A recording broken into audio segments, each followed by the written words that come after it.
Bonjour et bienvenue dans Highway to Tail. Que vous soyez un cat, un dogo ou un écailleux ou même une espèce rare du fandom, vous avez un fursona.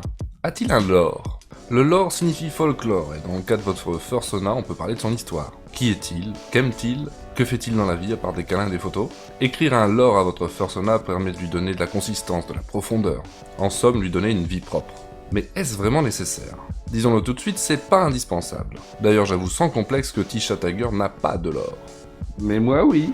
Non, toi t'as un nom et un prénom, Pilou O'Malley, c'est déjà pas mal. D'ailleurs, le fandom n'attend pas que vous soyez un artiste. Vous pouvez très bien ne pas dessiner ni écrire et être un furry parfaitement accompli, et même apprécié. Il vaut mieux savoir passer du bon temps avec ses amis furs, apporter un peu de joie et de bienveillance. Personne ne vous demandera de justifier l'existence de votre fursona. Vous voulez créer un lore? Voici un principe de base pour vous y aider. Posez-vous ces questions sur votre fursona. Qui est-il? Un chat D'où vient-il? d'une gouttière.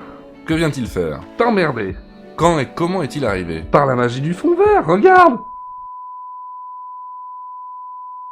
Voilà qui devrait vous donner de la matière pour commencer l'écriture de son histoire et de sa personnalité. Vous pouvez également parler de sa jeunesse, autrement dit de son enfance, de l'histoire qui a fait de lui ce qu'il est aujourd'hui. Par contre, veillez à être cohérent et à ne pas trop en faire. Alors moi je suis un chat mi-dragon mi-ours, ascendant gorille, à dos argenté.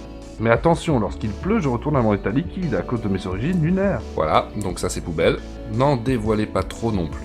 Il n'est pas nécessaire de noyer le lecteur sous les détails, bien au contraire. Son imagination fera une bonne partie du travail et nourrira votre lore. D'ailleurs, c'est un truc bien connu des écrivains de laisser subsister une part de mystère. Ça pique la curiosité et ça excite l'imagination. Je suis un félin, mais nul ne connaît ma véritable espèce. Oui, mais non, là par exemple, on s'en fout.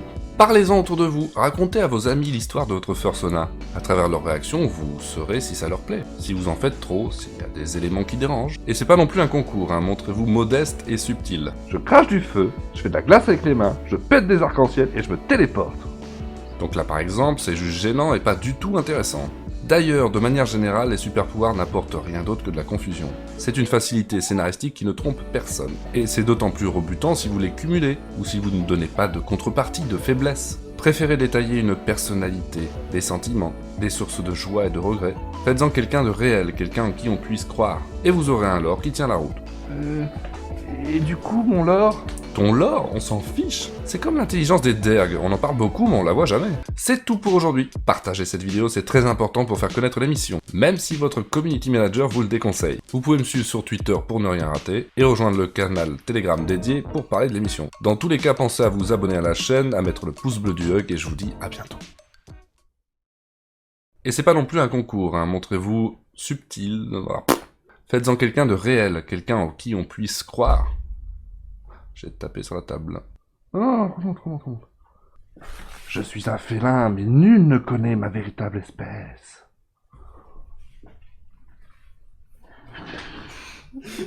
Vraiment, ça se moment, il se casse la gueule. Je crache du feu, je fais... Ouf, tu peux arrêter l'enregistrement, s'il te plaît. Il va en chier au montage, lui. Il va Oui. en chier. Au moins, il y a un peu de bêtisier.